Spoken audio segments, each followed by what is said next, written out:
Welcome to the Leafy podcast, helping real estate investors and entrepreneurs grow.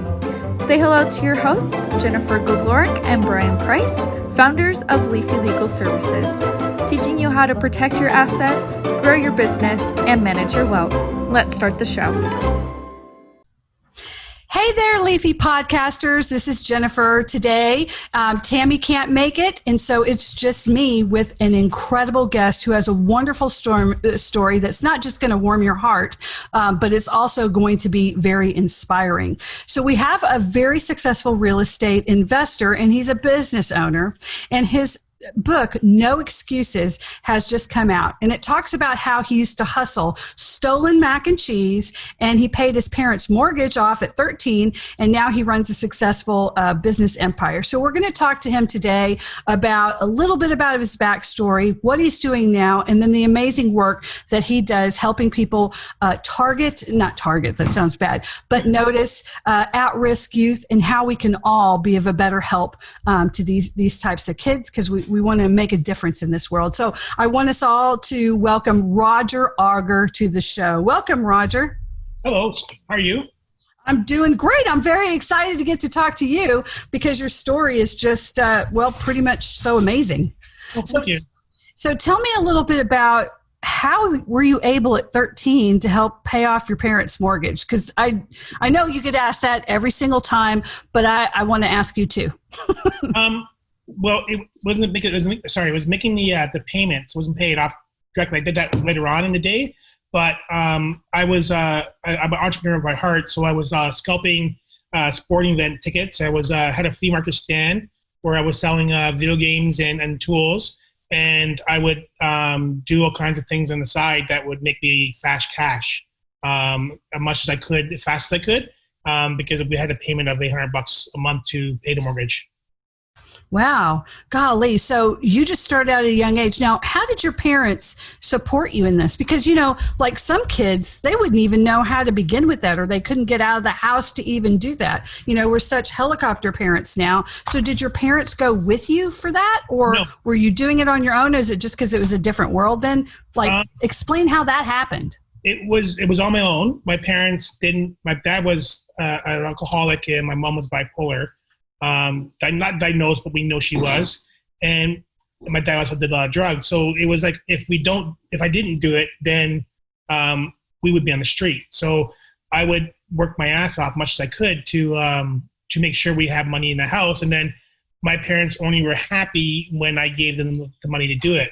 So it's kind of like when I was growing up and I saw them being happy, they were proud of me. So I was always trying to make sure this kept on happening, because there was nothing else that would make them happy, schooling or anything else. It was just the fact that I was making money consistently. Wow. So were you able to go to school while making money and supporting so you went to school. Did any of your teachers come to you and say, hey, Roger, we know your dad's an alcoholic and does drugs, and your mother's kind of crazy with bipolar or whatever. She was just neurotic. I guess that's what they called, she's crazy or whatever. But did any teachers notice it? Did you ever tell teachers, hey, can I get out of school early so I can sell things, so I can make rent? I mean, what about all the other adults that were around you? No one, that's the part of the book, part of it, is that no one really cared. There was no teachers. So there was one teacher that helped, but majority of the teachers were just doing their job, and that's it. They didn't care about after school programs. They didn't care about what was going on in the kids' lives. I got no support from any teachers, but one teacher, Mr. Cinconi, I bunch him in the book, where he would actually, one day he realized how much an entrepreneur I was. He actually sent me to go pick up his lunch and paid me a couple bucks to do it. So then what I did was I talked to other teachers. So at lunchtime, I would collect a bunch of lunch menus and then go to pick up the teacher's lunch and make $2, $3 each person. And that would pay my lunch for that day plus extra money. So I would do that consistently. And then Mr. Cinconi would always tell teachers, hey, well, you want a sandwich? Go get a sandwich. You want coffee? He'll get you a coffee. So that part, it helped me because he knew that I was at least eating lunch that day. But other than that, every teacher just kind of avoid my parents because my mom had a tendency to snap and freak out for no apparent reason. So everybody just kind of avoided that. And that's part of the reason why I wrote the book, because we have too many people in society, and I've seen that just completely ignore those kids. I agree. My mother was an alcoholic growing up as a single parent, and no one ever talked about it, but everybody knew. But she ran a pretty successful business. She was good at that. But yet we had a small town, and I know there were behaviors that were seen and noticed, and there were certain things at school, and just they don't talk about it. It was like it was none of our business, none of our business. And so I find that very interesting that you just trudged forward as a kid, to do that. Oh, look, Brian's on the show. Oh, yes. He's late. I'm late, but I'm here. I wanted to see Roger, so I missed the first part. Well, Roger was just talking. I had asked Roger, how did he do things as a kid? What about the other adults if they noticed, what was happening? And so you talk about this in the book. Do you feel that there is a societal shift right now to noticing kids in crisis, that we're being more aware as teachers? Because I got to tell you, on one hand, I would say personally, yes, it might be. And then on the other hand, maybe not. What I personally been seeing, and when I've talked to other individuals, I think people are avoiding the opportunity to reach out to kids because they're afraid of conflict. They're afraid of the parents freaking out on them. They're afraid of arguing with somebody over it. I think that people are more scared of actually trying to help someone than versus doing it because they're just too scared what the consequences could happen. Like I just hope that people will see the children or the young adults struggling and just hand them the book if they're too scared of doing anything, because this way they can read the book and see that if I can do it, then anyone can do it. And I believe that I have a very strong believing in myself that if you believe in yourself, you can accomplish anything. But I've handed the book out 100 times already to people that I hopefully they will change or need it. But there's a lot of people are scared of conflict, right? And they don't want to get involved in a lot of people's lives, so they just kind of ignore it. Yeah, I've heard a lot about like even cyberbullying now is more prevalent than it was before, without social media. So maybe people aren't, beating up kids on the playground, but it seems that they're becoming keyboard warriors. As you sometimes call them they can say whatever they want over social media because there's no conflict really, or there's no person in there. Yeah, I think I worry about some of the teachers. I mean, we've had such a rise in teachers abusing students too that we'd never had before. I just read a report that just came out from like the National Council of Schools, and it said 10% of all public school children will be molested or touched inappropriately by a staff member at their school. That's crazy. And that overwhelmed me so much because as a child in crisis, they don't, beauty does not draw the predator's eye. It's the damage. They're not picking the captain of the football team who has, an entire cadre of supportive people around them. They pick the kids who have nobody to protect them. Yes. And all their stories, they pick the kids that they can mentally abuse, that they can do things with. So it's like on one hand, there's got to be something to be done. And it's just amazing you were able to get through that and become so successful. Again, guys, we are talking to Roger Auger, just so you know, in his book, I got to make sure it's No Excuses, How Anyone Can Overcome a Rough Start. And you can find it on Amazon. You can find it on Apple Books, Barnes & Noble, BAM, IndieBound, you name it. And it talks about a lot of this, and it talks also how he became Dr. What weren't you, Dr. Hot Dog? And now you're he became Dr. Hot dog vendor, and then he became a very successful real estate entrepreneur and got his way out of it. So it doesn't matter where you're at right now, or maybe someone who's struggling. We can all do it, because Roger isn't. You can't see him if you're listening to us on the radio there, but he's not like 300 years old and he's talking about something from the 1800s. You're talking about somebody who's young, who's done it right now, and so that is still available for us. Oh, you're welcome, Roger. You're welcome. Anyway, I thought the grape might have thrown me away there. Oh no! You're still very. You're still very young. So tell us a little bit about how you made a transition to real estate from paying your parents' mortgage at 13. So when I was 18, I started my my own hot dog cart business. That's why I called Dr. Hot Dogs. I did it for 20 years. I would work 7 nights a week and then 5 days a week full time. And plus we had 2 kids. And I would do that because I had to make sure that we were paying our bills. And I worked just like a minimum wage job. So it wasn't like a $100,000 a year job. It was like $35,000 to $40,000 I was making. So when I started the real estate, I was saving a lot. And then I finally got a bank that would give me a mortgage on a rental property after, bugging them for it and never gave up. Then I was making $1,000 cash flow. It was just a student rental. And I was like, okay, so that's like 3 nights of work. So then I started thinking like, okay, if I buy more properties, I can actually work less hours. So as I bought my first property, that was 2 nights of work. I bought my second property, it was 2 more nights off of work. And then when I got my 4th property, I was like, okay, now I can actually sell my hot dog business and just work a full-time job at Bell. And then once I did that, and then once I would start to buy more properties, then I start actually cutting down work at Bell and working for myself. And then one day I just called in sick for Bell and didn't show up again after that because I was making enough money in cash flow to run my own, to live off my own properties. And then I started a property management company right away. And I did that for 4 or 5 years. And I sold that last year in November. Okay. And now I'm retired at age 46. And nice. I just live off my real estate, and I buy houses now and just flip them, or I buy properties in terms of joint venture properties, or I buy properties in terms of duplexes or triplexes, and that's it. But I don't really work a lot.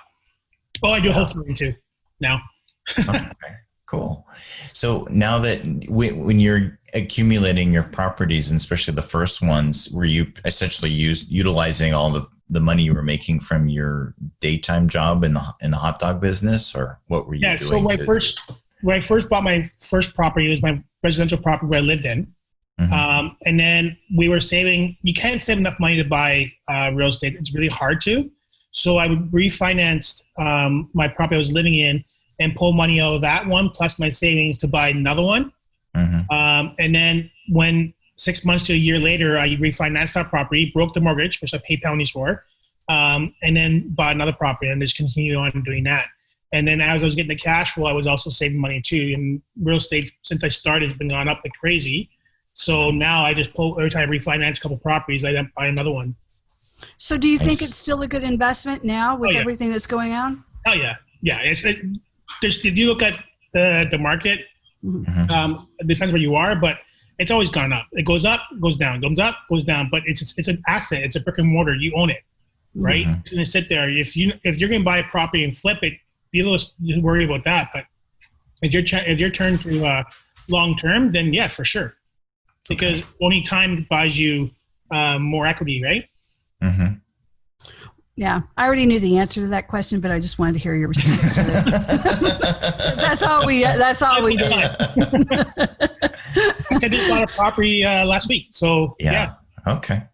Well, good. I think it's important that people know, because I think the refi and then taking the money out and putting in the next one, I think a lot of people are looking at, oh, well, I only have a certain amount down. How do I get to the next one? And so I think that's definitely a good plan because that one's appreciating and you can take the capital gains from that, put it in another property. Yeah. And you don't have to pay taxes on it either because you're putting it in a 1031. Exactly. And you're also, then after a few years, you refi 2 of them, right? And sometimes you got to buy yourself a toy, like a car, a boat or something like that. But that's after you get enough money to carry 3 or 4 properties. Like I always say, it's not bad debt. A mortgage is not bad debt because you're buying a house and buying an asset and it's appreciating. You have monthly cash flow. You have mortgage pay down. And then you just keep on doing it over and over like a cycle until the point where you get enough so you don't have to work anymore, or enough to where you're satisfied, right? Like I'm never going to be satisfied. Like I'm going to keep on buying properties until probably the day I die because I love the game. I love to have the assets. And my kids now, when I grew up, I had nothing. So my kids now are set up because of the fact that when I do pass, hopefully not 100 years, whatever, they'll be set up for their adventures too, right? Yeah. So what's the next stage for you? I mean, what's the next, now that you're essentially financially free, what's the next step for you? Well, right now, believe it or not, I weigh about 365 pounds. I was a very big guy. So I've lost a lot of weight recently because I've been training. So I'm actually doing something that I'd never done before. I'm actually joining a powerlifting club. And I've been actually trained to become a powerlifter at the age of 46, just to not to win gold medal or silver medal, just to actually just go to the competition and see how I can do. Because with my book, it's called No Excuses for a reason. And I always had excuses why I could not lose weight or why I could not do things. Because I was working a lot. Like I was working 100 hours a week and stuff, right? And now I'm down to maybe 20 hours a week. So now I've been training for powerlifting. So that's my next step is to 2021 is to enter a competition of powerlifting and see what I can do. Cool. Congratulations. That is such a hard thing to do when you make a major life change like that. Well, I hope you win your powerlifting competition, and I hope you're going to do absolutely amazing with that. That's great. I just placed on, like, just come on the board, I'd be happy, right? Just because the fact came from like where I was now where I am. Now I'm I go for bike rides. I do a lot of training, and I love it. Like I really love it, and I still do my real estate, but it's not a full-time job, right? It's just health is definitely important. So that's awesome that you're making that a priority now and putting that ahead. Because I think that's one of the things is people get wealthy, but then their health goes away. It doesn't matter how much you make if you don't have your health. So definitely. Yeah, exactly. And it shows my kids that you can put your mind to it, you can do it. So like I have a grade 7 reading and writing skills. And I'm terrible. Anybody that saw my emails or my text messages always have to like, what is Roger trying to say? It's just terrible. So I wrote a book it took me 2 years, but I wrote a book because the fact that I could do it, and I believe I could. And now I'm going to this powerlifting thing because I believe I can do it. So I'm going to do it. Awesome. So how old are your kids now? My son's 18 tomorrow. My daughter is 15. Wow. Okay, so they're at the age where they can really get it. So your book, when they read your book and they read your struggles, and they're looking at probably very difficult things that you're talking about, their grandparents, right? Yeah. And they're seeing it from, it's weird once you get a little bit older, as a teen, and now you're being challenged to look at a parent as a human being, because before they're just like these parents, right? You're in this one category, and then so slowly you have to realize, they're humans and they make mistakes, but then they had struggles. And so has this spurred any like in-depth conversations with your kids about that?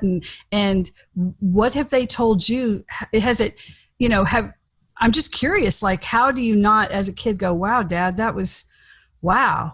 Like, look at you, Well, I have a boy and a girl. My daughter is very expressive feelings. She tells me like she was shocked, and she read the book, and she knew what we call Nana done and Papa done, but she didn't know the intent until she read the book, and she was very upset when she read it, and she just said, "I can't believe that you did that. Thank you." And then at the end of the day, she said, "Thank you for giving us the better life," right?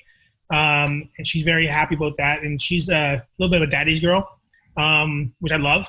Yeah. And so she told me everything and works and said that she said to me all the time that, you blow me away, Dad. I want to be just like you and stuff.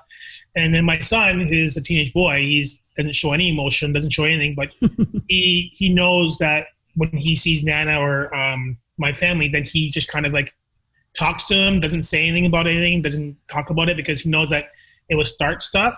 Right. So he's the opposite of them. So he wants to struggle. He wants to go to school and become a lawyer and they're successful in life too, versus they are still in that rut, that part of the family. Right. And so I also run a charity event too. And we give back to people a lot, and it's called the Hamilton Basket Brigade. And we, the kids are involved with that 100%. They're always there. They're always pushing. They're always helping. They're always doing things because they know that they have a very good lifestyle compared to others. And it's because of me kept on pushing. And now my son has a couple jobs right now because he wants to work as much as he can to learn things and to get money and stuff. and my daughter wants to become a veterinarian. So they're doing well for their kids. Excellent. So when you're in your chair doing your charitable stuff and helping people, what if they don't see it like you? You know, some people are just extremely motivated, right? And then some people get just incredibly overwhelmed. They want to change their circumstances, but maybe they don't have the drive or the intelligence, you know, but anyone can get out of their bad circumstances. So what do you tell people who might look at you and feel a little overwhelmed going, wow, you were like a winner at 13 and I'm 40 and I still can't get it together. So I don't even want to talk to that guy. What would you tell them to get them to open up and to make those changes? So what I've done in the past with a couple of people, we don't sit there and talk about how much idiots they are right away. We just kind of say, we talk to them about life and what's going on and what they're doing and stuff. Mm-hmm. And then I come up to in the conversation, what do you really want to do in life? What do you want to be? And then I had this one gentleman, he said he wanted to be a carpenter. I was like, well, then what is stopping you? He goes, well, I don't know nothing about it. I said, well, what do you have done to do it? He goes, nothing. I said, well, let's set a goal for you to become a carpenter. So you have the big goal as becoming a carpenter. Mm-hmm. And then you have, you break that big goal down to weeklies, monthly, weekly, daily accomplishments you have to do to become what you want to become. And then I walk them through that part of it, and then it works. And people only want to change if they want to change. And if they say we can't do it, but that's not the point. It's the point that you have to believe in yourself to do it, right? And if you want to become something or you want to do something, when people look at the bigger picture saying, okay, I want to be a millionaire. Okay, great. You want to be a millionaire, but how you can get there? Oh, I just want to be a millionaire. No, you have to break it down to make it become a millionaire, right? You have to figure out what you're good at. Okay, so I want to become a millionaire, say, for real estate. Okay, so how do you become a millionaire in real estate? Well, I need the down payment for a job work. Okay, well, just build your credit up. Let's get you a job with your saving and put money away, and then get your first house and so on. It's breaking it down and being with the person to show the person they can do it, but they have to work for it. They just can't get ahead to them. And one thing about the book I mentioned too is that a lot of teachers, a lot of schools, when you're an athlete, you're the prime of the school, right? So you're good at football, soccer, hockey, or whatever, baseball, and you're the best in the school of it. You get lots of support, right? Yes. But the person that is not good at sports, is maybe good at math or maybe good at construction or something, no one supports that person. No one teaches that person how to excel in what they're good at. Mm-hmm. I believe everybody in the human beings are good at something. They just have to find what they're good at and what they love. And if we can find a way to show and encourage people to be good at what they want to do, then I think we have a way better society instead of just brushing them underneath the rug, right? Oh, yeah. I believe that in vocational ed, I'm really upset we don't have more of that. Some people aren't meant to be rocket scientists. They're not meant to be in STEM. They are meant to do other things. Like we used to have a home ec. I took home ec thinking it was going to be a blow-off course. And I learned in home ec, I learned how to fill out a job application. I kind of already knew because I'd worked with my mother for so long, but I got another idea on it and how to balance checkbook, right? And then they teach you how they give you a budget, how to go shopping for that budget and how to make meals with the budget. Believe it or not, those are pretty vital skills to have for life, right? And how to keep yourself organized and how to clean a house, how to get a stain out of things, because you can't just go buy a brand new shirt whenever you want to buy a new shirt. And now we have such a disposable society, and they are really, I was watching this video of kids trying to boil an egg, and they were in college. And I thought, that's really insane that they don't even know how to do that.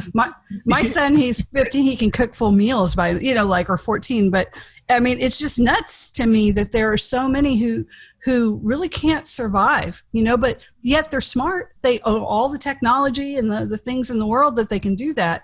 But they haven't really been supported on other stuff. So they're always seeking this echo chamber social media. And there's such a downside to that. They don't get any other opinions that don't validate whatever crazy thing that's in their mind. And it's a portal to really bad people reaching out to them that chips away at their self-esteem and other things like that. Like you mentioned the egg video, I saw that too, but it's funny because I do have student rentals. And so I rent out the students that are in like a university or college, and we have two different schools and levels here. And every year I have to teach somebody how to do laundry, use a dishwasher, use the microwave, turn the AC on or off. Like every year I have to teach all these minor little social things, how to change a light bulb. Like every year I have to go through the house and say, okay, do you know how to do this? Yes. No, I don't know how to do that. And I teach them.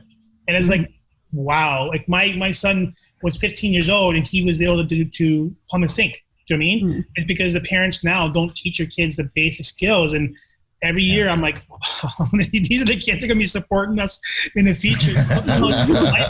Like, okay. And it's like, this is a spin cycle. This is what it does. And this is your whites, this is your darks. And I don't know how many times, like every year I have to go through these student rentals and teach them. It's crazy. That's nuts because they're being failed on basic things, and it's not their fault. You have to be taught. We were all taught that, or we watched it or something at some point, whether it was necessity or whatever. But now there's so much convenience with everything else. It's almost like, well, it's magic. That's how it makes it work. You know, like there's this hilarious video. It's like a TikTok video, and this guy said, it was talking about this table in the house, and the wife was getting upset, and he's like, look, don't worry about these clothes and stuff. All you have to do is just put them on the table, and you'll come back and they'll be folded in a way.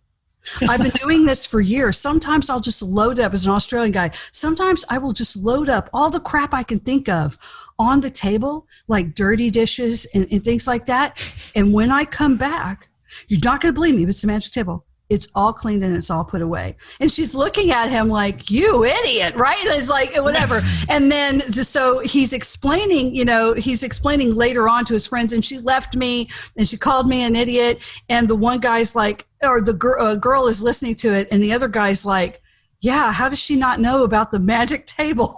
Because he had one too in his house. And you're like, that's hilarious, right? But I think at some point, some things become so automatic with technology, you just lose the basic things with that.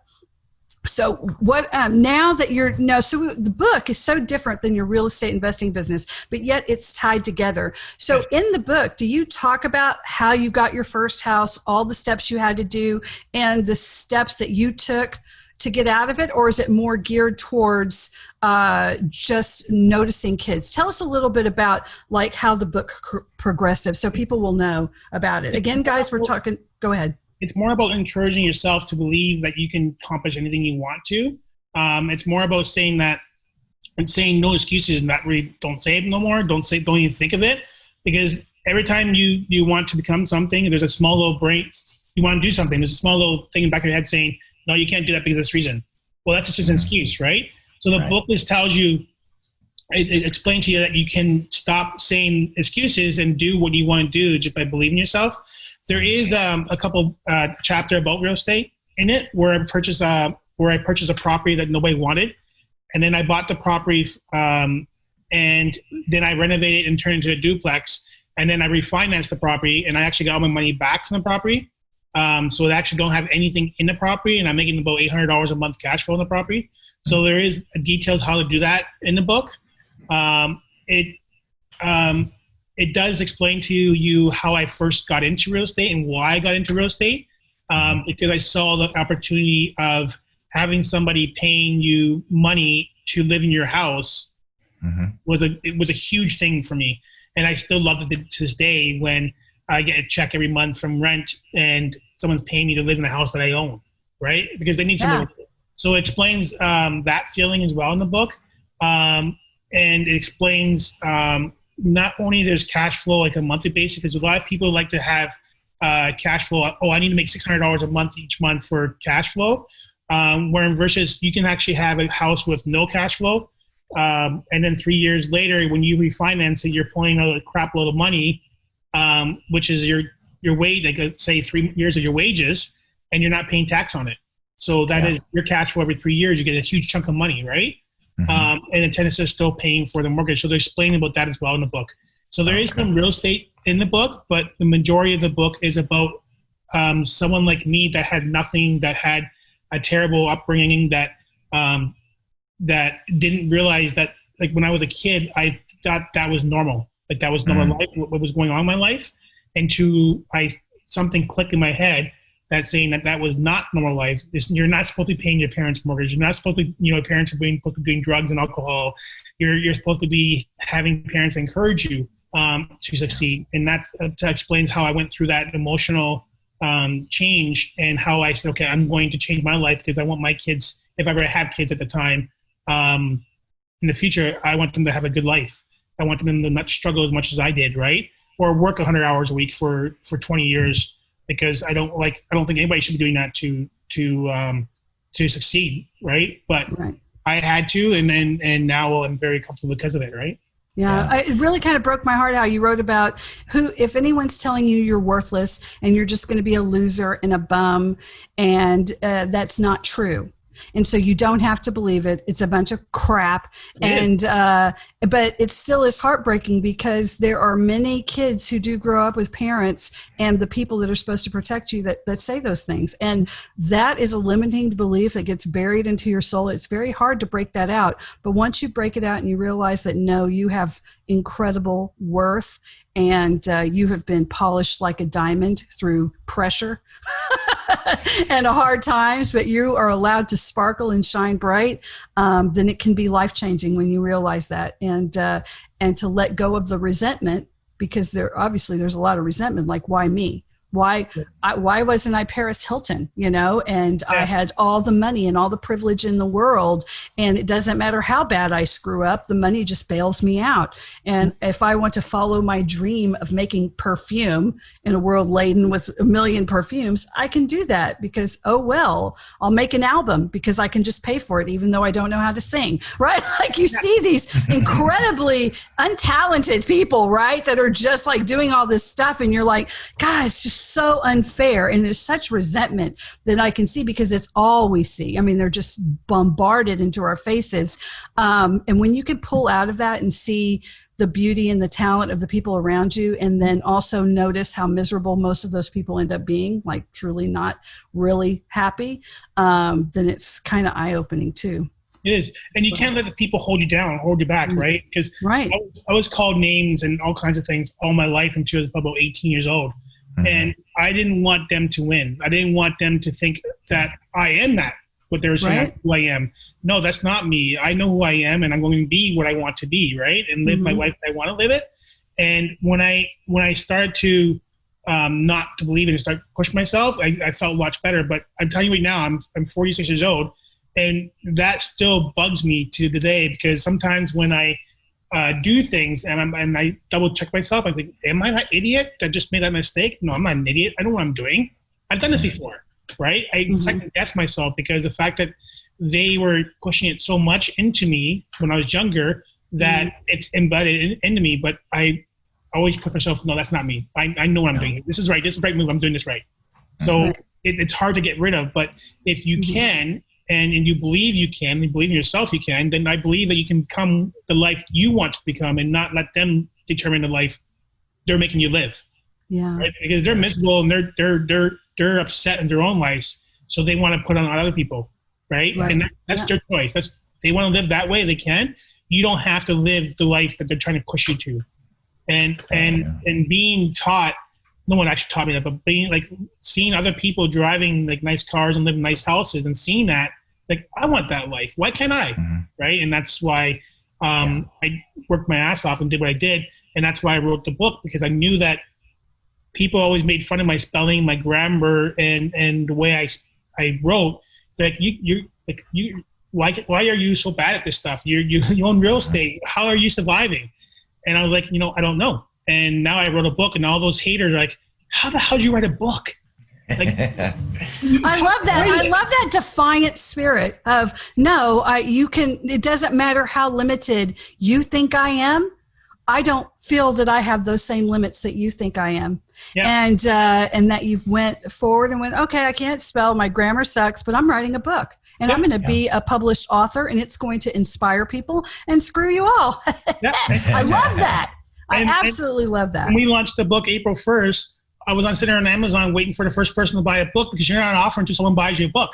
Right? And so I'm waiting, and all of a sudden I saw sold. So I'm like, I have an offer. Just look at me. Yeah. And I was like, okay, now I'm going to do more. So what I can do next? Now I'm like, okay, my next goal is to become a powerlifter. And I've been training for 12 weeks now, and I love it. I'm a lot stronger, and awesome. My training coach is like loving what I'm doing. And she's like, wow, you got further than I thought you would. So yeah, I don't want people to tell me how to live my life. I want to live the life I want to live because I believe I can. Yeah, it's really relatable. I mean, I was bullied as a kid as well. And I did play sports too, but I was more of a shy math nerd to them than I was a athlete. But yeah, I mean, it takes a long time. Even to this day, I'm 45. I mean, if it really bugs me when I see someone getting picked on. It just, it's something deep inside of you, a rage, you know, just kind of brews up. And so, yeah, I get that 100%. And that's why Brian's definitely a black belt. Actually, second degree black belt. Oh, excuse me. Second degree black belt. That's right. But yeah, for my own children too. Absolutely. I don't want them to go through the same thing, and, want them to be able to stand up for themselves. So yeah, this book is definitely needed for everybody. I agree. One person. If I can find out one person it help or change their lives because they believe that they did something, and all of a sudden they read the book and they done something good, that would be the happiest day of my life. Like next to my kids being born, but to have one stranger to have the courage to change or help someone, or even someone helping someone change because they read the book, that would be awesome. Like that's just a ripple effect of awesomeness, right? Yeah, absolutely.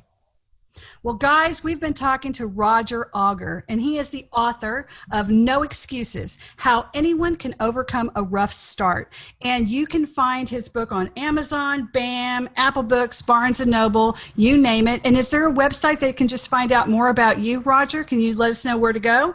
Right now we have a website that's selffast@hamilton.ca. It's my wholesaling website. Okay. I'm creating a No Excuse website.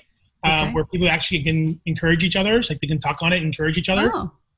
It's in the process of making, because I wanted to have an open forum saying, I had a rough day today, blah, blah, blah, blah, what can I do? And I want to be able to go on there, or someone else can go on there and say, hey, heads up, you can try this. So I want that to be a positive, and then any negative, I want to be able to delete it. So I'm going to create a website that does that. But right now, we only just have the Hamilton. Okay. Okay. Again, that is sellfasthamilton.ca. We've been talking to Roger Auger. We're going to have to wrap it up now. We're at the end of our segment. And Roger, I want to thank you so much for coming on, telling us your story, giving us all this positivity, and throwing in the real estate as well, because we're all interested in that. And I just wish you the best of luck in your powerlifting and everything else that you're doing. And I hope you sell a million jillion copies of this, because I think the world needs it right now. Very much so. Thank you very much. Thanks for having me on. Okay. Thanks, Roger. Okay, bye everybody with our Leafy podcast family. Again, this is Jennifer Gligerich and Brian Price with Leafy Legal Services. You can find us on all social media at Leafy Legal. And please, if you enjoy what you're listening to and our wonderful experts like Roger that come on the show, please give us a 5-star rating. It helps us to reach many more people when you do that. And we appreciate it a whole bunch. So thank you guys so much for being here, and we'll see you next time. Bye-bye. Thank you. Bye-bye.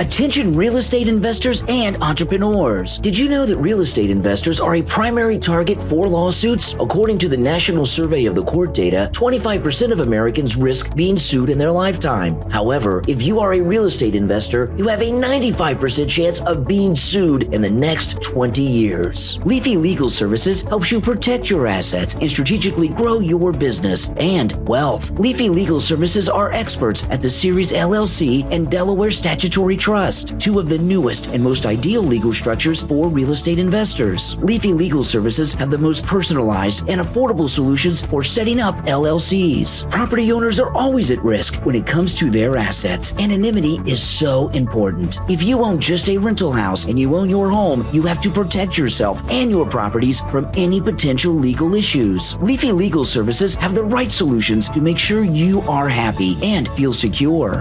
They offer cost-effective documentation that suits their clients' needs. For a free consultation and ebook, visit LeafyLegalServices.com. They are waiting to hear from you. LeafyLegalServices.com. Follow us on Facebook, Twitter, and Instagram.